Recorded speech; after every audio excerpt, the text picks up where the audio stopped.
The next day, our forces were able to apprehend 3 members of the Maute ISIS. No? And then recently, February 8, there was another encounter in the municipality of Pantar in Lanao del Sur. All of this against believed members of the Maute ISIS. So naniniwala tayo na may mga remnants pa rin na gumagalaw dyan. And right now, they're trying to recruit more members. But sir, yung forces ba nila enough to na makagawa ulit ng another Marawi? Well, sa ngayon, hindi pa nila kayang gumawa. Ang assessment po namin on the ground is that hindi pa nila kayang gumawa ng isang pag-atake katulad ng ginawa nila sa Marawi City. MPC questions? Ina Andolong. Microphone please, Laila. For ASEC Toby, sir, you mentioned yung 51.6 billion pesos na needs for recovery. Do we already have enough funding to cover this amount? Because I believe medyo smaller yung estimates na binibigay dati. So we have funding. Our funding sources are from the National Disaster Risk Reduction Management Fund, which is in the General Appropriations Act. That is 10 billion for this year. Now, itong 51 billion naman na to, hindi lang ito this year, no? These are short-term PPAs that would cover not only this year but in the coming years. So, multiple year yung ating funding sources para dito. And we're exploring other funding sources, like together with our development partners, together with the private sector. Meron ding allocation dyan ang regional government ng ARMM at ang city government of Marawi. So combination yan ng funding, yung pagkukuhanan niyang 51 billion. How much of that amount, sir, will be, kumbaga, yung for this year? Will it just be the 10 billion for this year? Well, from the on the part of the budget, yes, subject to augmentation.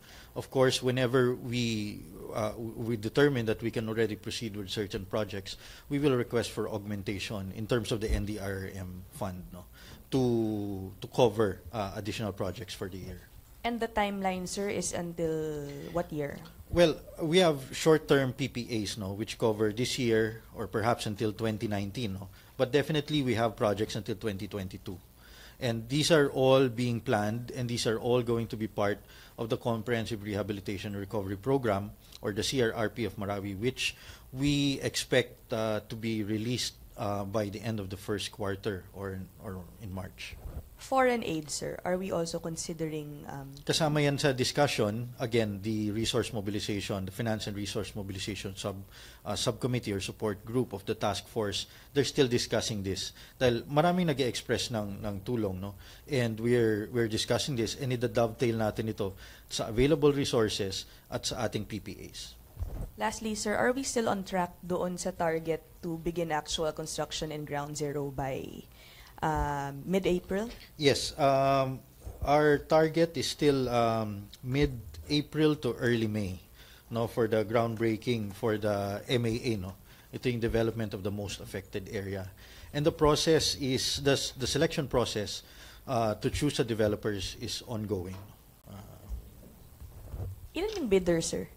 Tapos na ba yung bidding, pagsabit nung... Ongoing. Kasi Ongoing Swiss ba? challenge process yan. So it's a long process.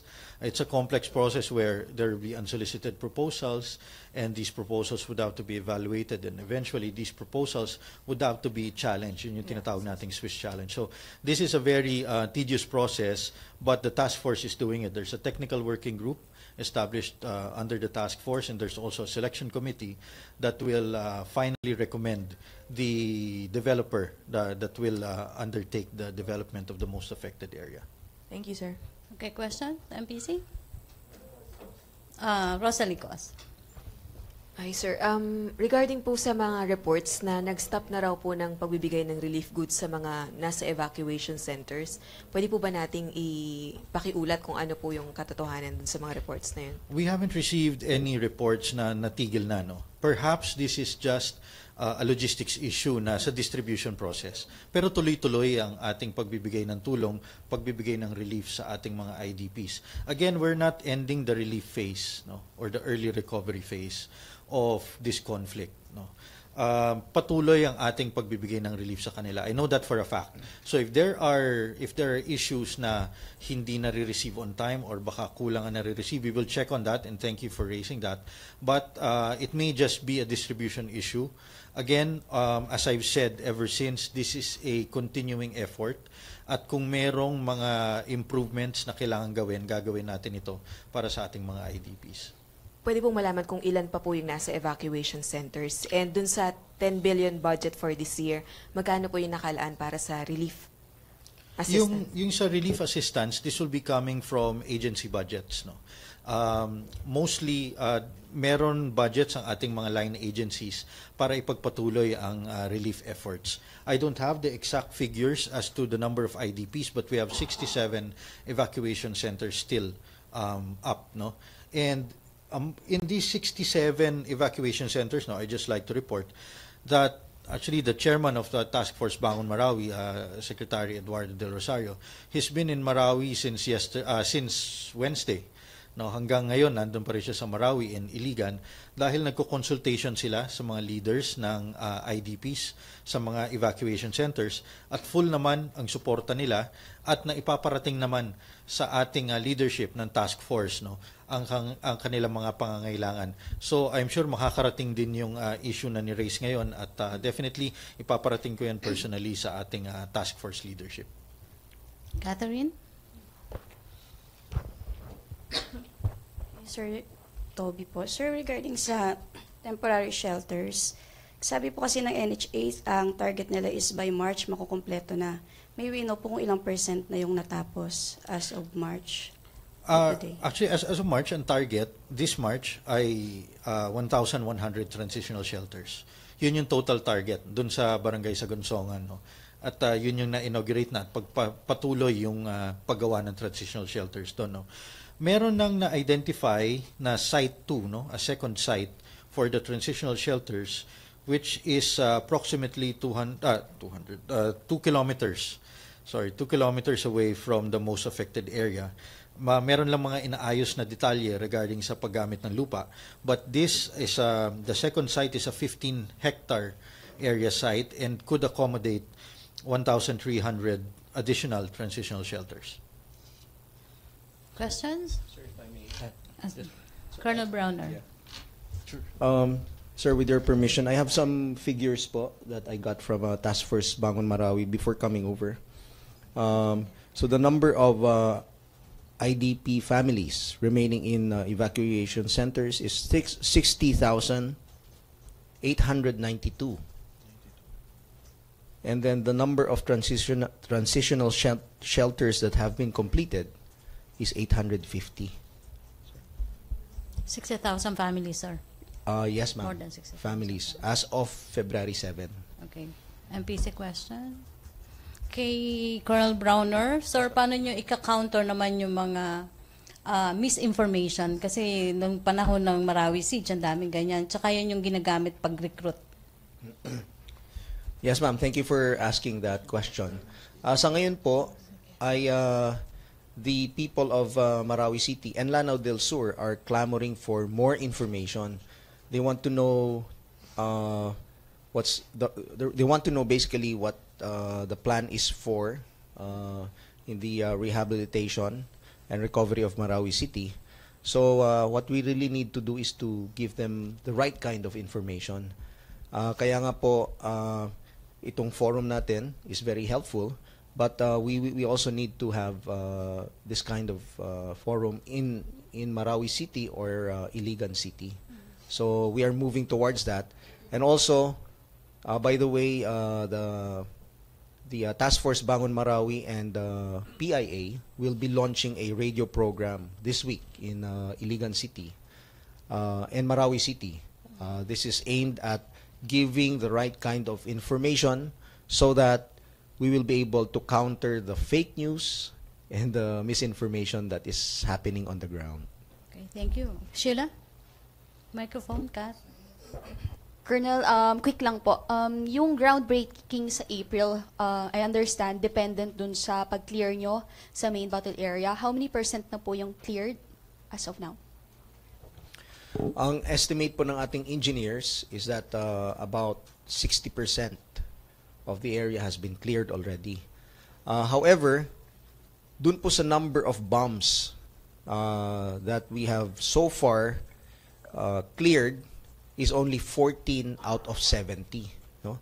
70 po yung number of bombs that were dropped by our aircraft that did not explode. So hinahanap pa natin ito. So far, we have found 14 and we were able to dispose of them. No?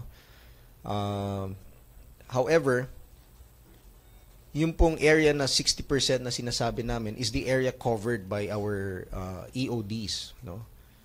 Yung mga explosive ordnance disposal teams natin.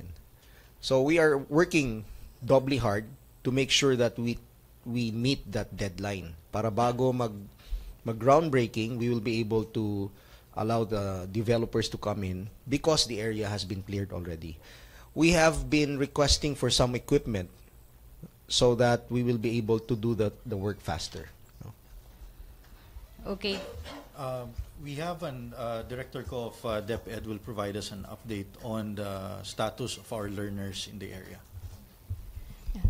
Just to add to the question with respect to Sagonsongan, I'd like to inform the public that DepEd actually is also ready for the construction of what we call the temporary learning spaces.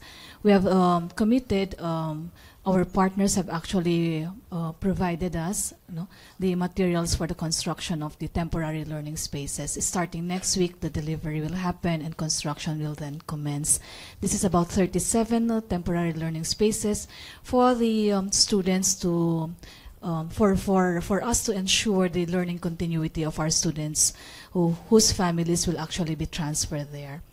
I'd like to inform the public as well that because the question has been asked in terms of the budget, the 2018 budget, the DepEd has requested from the NDRMF fund more than 750 million actually for the reconstruction and repair of damaged school buildings. That would cover the schools outside the most affected area as well as the identified permanent resettlement site at this point.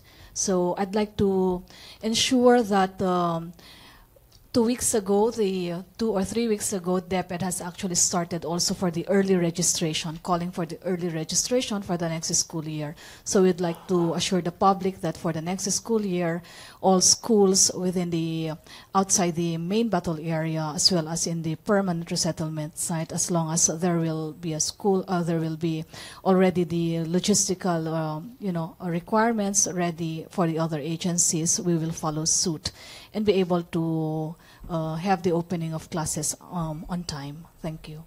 Okay, MPC questions? Okay. ASAC Purisima, do you have a statement?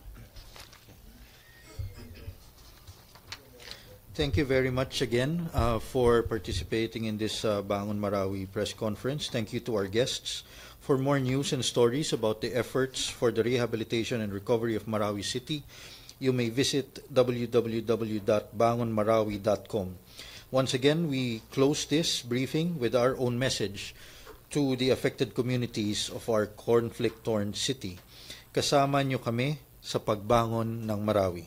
Maraming salamat po at mabuhay. Okay, thank you, Assistant Secretary Purisima. Thank you, Colonel Browner. Thank you, Director Ko.